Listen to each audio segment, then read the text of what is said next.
அவர் நம்மிடத்தில் அவருடைய வார்த்தையின் மூலமாகவும் அவர் பிரசனத்தின் மூலமாகவும் அவர் நம்மிடத்தில் மேம்படாவிட்டால் நாம் என்றைக்கும் அழிந்து போயிருப்போம். இல்லையா? முதலாவது பாடல் பாடுவோம். ஒருவரும் சேரா ஒளியிலும் பெரிய பாடல் புத்தகத்தில் 457.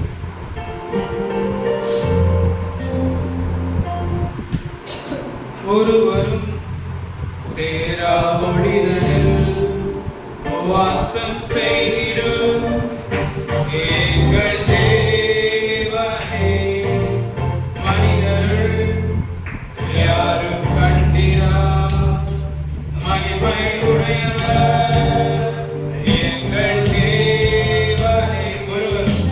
ஒருவரும் சேரா ஒளிதனில் வாசம் செய்திடும் எங்கள் தேவனே, மனிதர்கள்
பாத்திரரா இருக்காங்க. அல்லேலூயா. எல்லா புகழ்ச்சிக்கும் மனிதனுடைய எல்லா புகழுக்கும் ஒரே பாத்திரர் என்று காண்போமானால் அது கர்த்தராகிய இயேசு ஒருவரே. ஆமென். 447 பாடல் பெரிய பாடத்தில் இயேசுவின் அன்பை விட்டு பிரிப்பவன் யார்? 447. இயேசுவின் அன்பை விட்டு பிரிப்பவன் யார்? கிறிஸ்தேசுவின் அன்பை விட்டு பிரிப்பவன் யார்? இயேசுவின் அன்பை விட்டு பிரிப்பவன் யார்? இயேசுவின் அன்பை விட்டு பிரிப்பவன் யார்? பசியோ துன்பமோ துன்பமோ குணமோ விரோதங்களோ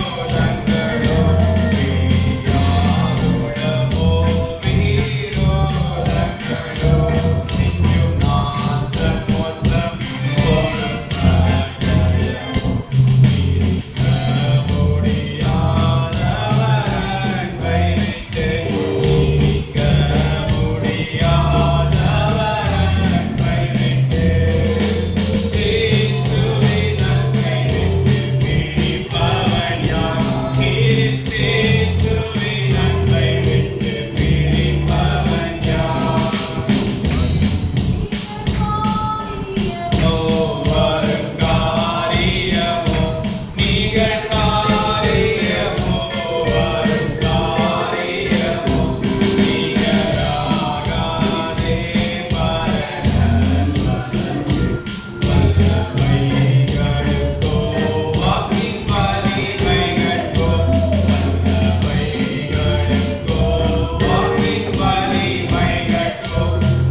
முதலாவது அன்பு கூறவில்லை, அவர் நம்மை முதலாவது அன்பு கூர்ந்தார். ஆமென். அவர் நம்மை நேசித்ததினால் நாம் அவரை நேசிக்கிறோம். எல்லாரும் எழுந்திருப்போம்.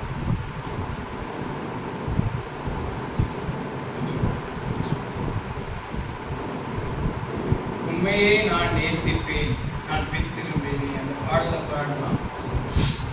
உண்மையே நான் நேசிப்பேன்.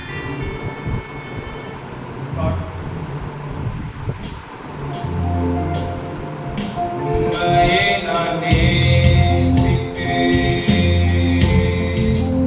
உண்மையே நான் நேசிப்பேன், உண்மையே நான் நேசிப்பேன், நான் பித்திரும்பேனே,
3 முறை சொல்லிட்டு பின் திரும்பினேன் இருக்கு.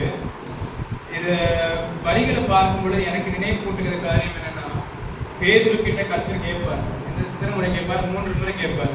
என்ன நேசிக்கிறியா, என்ன நேசிக்கிறாயா, என்ன நேசிக்கிறாயா, 3 முறை கேட்பார்.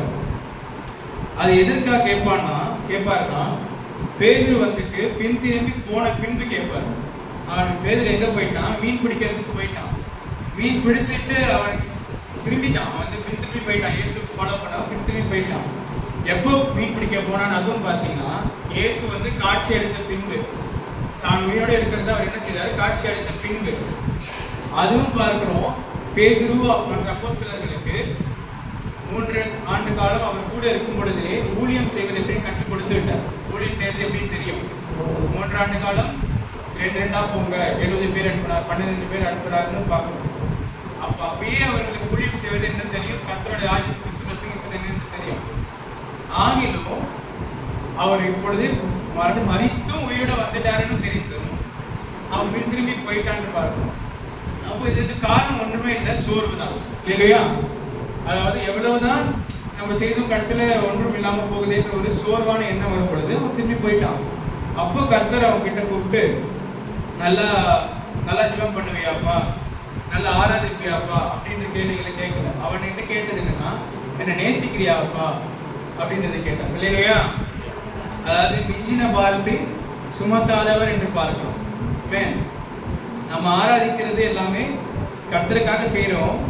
ஆகிலும் அவர் அதிகமாக எதிர்பார்க்குதுன்னா, முதலாவது நேசிக்கிறியா, அதுக்கு பின்பு ஆராதிக்கிறதுக்கு பலனை தருகிறவராக இருக்கிறார் இல்லையா? ஆராதிக்கிறதுக்கு என்ன வேணும்? பலன் வேணும் இல்லையா? பாட்டு பாடுறதுக்கு உடல்லேருந்து என்ன பலன் வேணும், அப்போதான் கத்தி பாட முடியும், துதிக்கிறதுக்கு எல்லாம் பலன் வேணும். அப்போ இந்த அனைத்திற்கும் முன்னாடியாக அவர் ஃபர்ஸ்ட் என்ன கேட்கிறாருன்னா, நேசிக்கிறியா? அதனாலதான் இந்த பாடல் பார்க்கிறோம். உண்மையா நேசிப்பேன்னு அதுல அதுவும் பார்த்தீங்கன்னா 3 முறை அழகாக அதில் எழுதியிருக்காங்க. 3 முறை கேட்டு பின் திரும்பினே பார்க்கணும். அந்த அந்த கோரஸ் திரும்ப பாடலாம். உம்மையே நான் நேசிப்பேன், உம்மையே நான் நேசிப்பேன், உம்மையே நான்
நீ என் பின்னாடி வா. ஏன்னா பக்கத்திலே யார் போகிறது? பேதுரு கூடவே யோவான் போறாரு, சிஷியனாக அவர் கூடவே சேர்ந்தா போறாரு இயேசு பின்னாடி.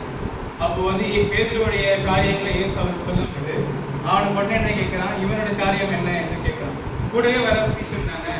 ஸோ எனக்கு ஒரு வார்த்தை சொல்றீங்க ஆண்டவரே, என்ன சிலுவையை மறித்து உண்மை மையப்படுத்துன்னு சொல்றீங்க. அப்போ கூட வரவங்க இவங்களோட வாழ்க்கை என்ன அப்படின்னு கேட்கறான். அது எல்லாருமே ஃபர்ஸ்ட் நமக்கு இருக்கும், எல்லாருமே அடிக்கடி வரும். என்னன்னா, நம்மளும் கிறிஸ்தவர்கள், அவங்க கிறிஸ்தவர்கள் கஷ்டப்படுறோமே, நம்ம அவங்க கொஞ்சம் நல்லா இருக்காங்களே அப்படின்ற எண்ணங்கள் வரும். அப்போ வந்து கர்த்தர் சொல்றாரு, அதை பத்தி நீ கேட்காத, நீ என் பின்னாடி வா. இல்லையா? ஒவ்வொருத்தரே கர்த்தர் அவங்க விதத்துக்கு நடத்துவார். ஸோ அப்போ நம்மளுடைய வாழ்க்கைக்கு கர்த்தர் சொல்றது என்னன்னா, நீ என் பின்னாடி வா, அது குறித்து உனக்கு என்ன காரியம், நான் வரும் வரை அவனுக்கு சித்தமாக உனக்கு என்ன, நீ என்னை பின்பற்று. அதுதான் நம்மளுடைய எப்பயுமே நமக்கு அதுவாக முக்கியமாக இருக்கும். என்னன்னா, ஏன்னா நம்மளை குறித்து செய்கிற காரியங்கள் நம்மளை குறித்து தான் செய்ய முடியுன்ற மாதிரி கர்த்தர் வைத்திருப்பார். அப்போ அந்த பணியை நாம் செய்து முடிக்கும் பொழுது தான் நமக்கு என்னது மகிமையிலே நாம் சேர முடியும். ஆபேலை குறித்து வைத்த காரியம், அவன் ஒரு பலி செய்தான். ஆபேல் ஒரு பலியினால அவன் அதுக்கு மறுத்து விட்டான், அதுக்கு அவன் பலி செய்யலை. அதே மாதிரி ஸ்தேவானை குறித்து பார்க்கணும், ஒரே பிரசங்கம் தான் செய்தான், அவன் கல்லெறிந்து கொல்லப்பட்டாங்க, அதோட மறுத்து விட்டான். பவுல் அதற்கு பின்பு சுவிசேஷமாக சொல்கிறார், எழுதுறாரு, அநேக பிரசங்கங்கள் செய்தார். ஸோ அது காரியத்தை அவங்க செய்த பின்பு தான் அதிலே தான் ஒரு சாட்சி விளங்குது பார்க்கணும். இயேசுவை குறித்தும் அவருக்கு என்ன கேட்டார், அவருடைய சோதனையில் அவர் என்ன கேட்டார், இந்த பாத்திரம் என்னை விட்டு நீங்கள் கூடுமானால் நீங்கள் படி செய்யும், ஆகிலும் என் சித்தம் இல்லைன்னு சொன்னார். அப்போ எதுக்குன்னா அந்த வேலையை அவர் தான் செய்தாக வேண்டும். சிலுவையில் ஜனங்களுக்காக மறிக்கிற அந்த வேலையை பேதுரு செய்ய முடியாது. பேதுருக்கு வெளிப்பாடு கிடைச்சிருச்சு, என்னது இவர் தான் கிறிஸ்து வெளிப்பாடு கிடைச்சிருச்சு. ஆகிலும் அவன் சொல்கிறான், என்ன சொல்கிறான்னா, தைரியமாக நான் உங்களோட சிறைக்கும் வருவேன், மறிக்கவும் தயாராகிறேன்னுவான். ஆனால் அவனால் செய்ய முடியாது. இயேசு தான் அதை செய்தாக இல்லையா. கூட போனாங்க, ஜெபிச்சாங்க. ஜெபத்துக்கு கூப்பிடும் பொழுதும் 3 பேர் அவங்களால முடியல, இயேசு தான் ஜெபித்தாரு. ஆனால் கடைசியில் அதான் இயேசு சொல்கிறார், நான் தான் போகணும், திஸ் இஸ் மை டைம் அப்படின்றாரு. ஸோ நம்மளுடைய காரியத்தை கர்த்தர் நடத்தும் பொழுது தான் நம்ம மூலமாக நிறைவேற காரியங்கள் நிறைவேறும். இல்லையா? ஒரு பாடல், ஒரு புதிய பாடல், பாடத்தில் இருக்குமா தெரியல. இது இசைக்கருவி என்ற பாடல், ஒரு ஆன்லைனில் பார்த்தீங்கன்னா நல்லா ஃபேமஸாக போகிற பாடல். இது இசைக்கருவி. அதாவது கர்த்தருடைய கையில் நாம் எப்படி இருக்கிறோன்னா, வெறும் பாத்திரம் நம்ம வேதத்தில் படிக்கும் பொழுது ஒரு பாத்திரம், அந்த மண்பானைன்னு பார்க்கணும். அதை இன்னும் இவர் எப்படி எழுதியிருக்காருன்னா, ஒரு இசைக்கருவி அப்படின்னு இருக்காரு. மண்பானை செஞ்சுட்டு வைக்கிறாங்க. ஆனால் இப்போ அது காட்டிலும் அந்த இசைக்கருவின்ற பொழுது அது மூலமாக ஒரு பியூட்டிஃபுல்லான இது எல்லாருக்கும் பிரயோஜனமாக இருக்கும். இல்லையா? அந்த பாடல் பாடலாம். தூக்கி வீசப்பட்டேனே, தூசியில் நான் விழுந்தேனே, ஒளியின் இருளில் யாரும் கேட்பாரட்டு கிடந்தேனே, பயனின்றி பலராலும் பரியாசம் செய்யப்பட்டேனே, உன் பார்வையோ என் மேலே பட்டதே, விலையில்லா எனக்கும் விலை தந்ததே, அழுக்கெல்லாம் துடைத்து என்னை தொட்டதே, படுதெல்லாம் நீக்கி புது ஜீவன் தந்ததே, உன் கரத்தில் நான் இசைப்பீரே என்னை தான், உகைகள் மேல் பட்டால் பரவசமே, நடனகாய் இசை மீட்டும் அன்பான இசையாளன், நீர் என்னை தொட வேண்டும் நான் பயன்படவே, சுயமாய் என்னால் இயங்கிட முடியாதே, பயன்படுத்திட வேண்டுமே நீ, உன் சித்தம் போல் நான் இயங்கும் போது நீதான இசையாக மாறுவே, நீர் என்னை இசைக்கும் போது மகிமை எனக்கெல்லாம் உமக்கே, என் கரத்தில் திருப்பும் போது அழகாய் தெரிவேனே, நீர் என்னை இசைக்கும் போது மகிமை எனக்கெல்லாம் உமக்கே, உன் கரத்தில் இருக்கும் போது அழகாய் தெரிவேனே, இசைக்கருவி உன் கரத்தில் நான் இசைப்பீரே என்னை தான், உன் கைகள் என் மேல் பட்டால் பரவசமே, அழகழகாய் என்னை இசை மீட்டும் அன்பான இசையாளன், நீர் என்னை தொட வேண்டும் நான் பயன்படவே, இசைக்கும் போது விரல் ரேகைகள் படுவதைப் போல் உன் குணங்கள் எனக்குள் வர வேண்டுமே, இதயத்திற்கு ஏற்றவன் இவன் என்று நீ சொல்லும் வகையில் நான் வாழுவேன், பக்குவமாய் பத்திரமாய்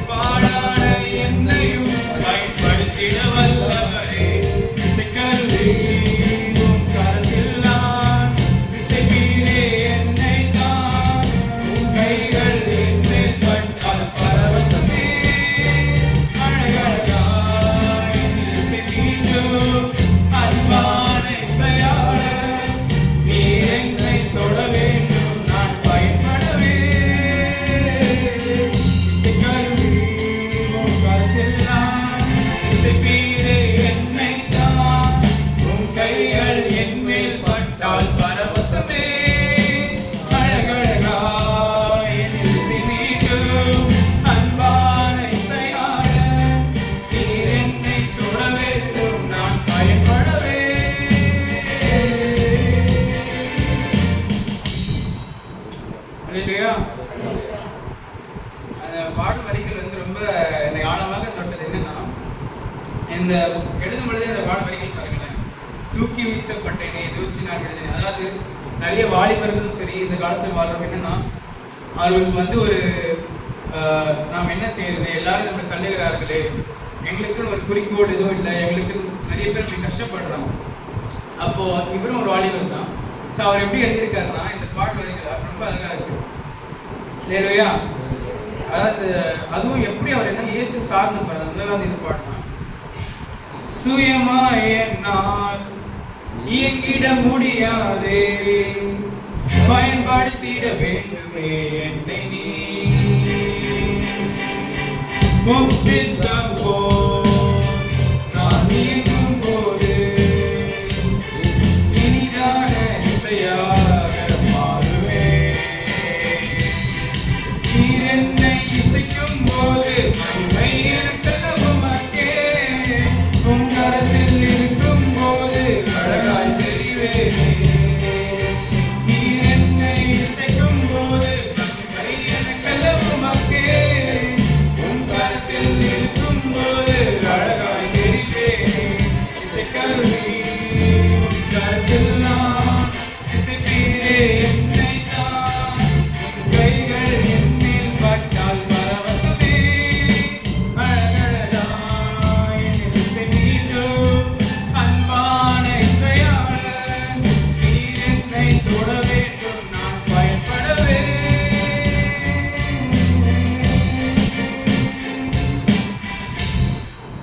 Hallelujah.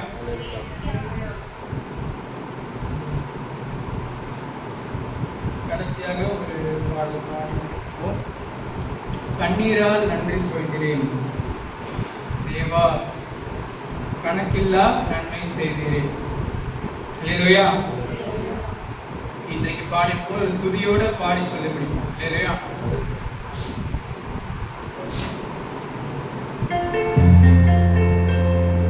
கண்ணீரால் நன்றி சொல்கிறேன் தேவா, கணக்கில்லா நன்மை செய்தீரே, கண்ணீரால் நன்றி சொல்கிறேன் தேவா, கணக்கில்லா நன்மை செய்தீரே, நன்றி நன்றி ஐயா இசையா, கர்த்தோடி நன்மை செய்தீரே, நன்றி நன்றி ஐயா இசையா, பல கோடி நன்மை செய்தீரே, தாழ்வில் என்னை நினைத்தீரே, தயவாய் என்னை உயர்த்தீரே, உங்கள் அன்பை என்ன சொல்லுவேன், தாயின் கருவில் சேர்த்துக் கொண்டீர், உள்ளங்கையில் வரைந்து வைத்தீர், உங்கள் அன்பை எண்ணி பாருவேன், தாழ்வில் என்னை நினைத்தீரே, தயவாய் என்னை உயர்த்தீரே,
அப்பா ஆராதனை வேலையை ஆசீர்வதித்ததற்காக நன்றி.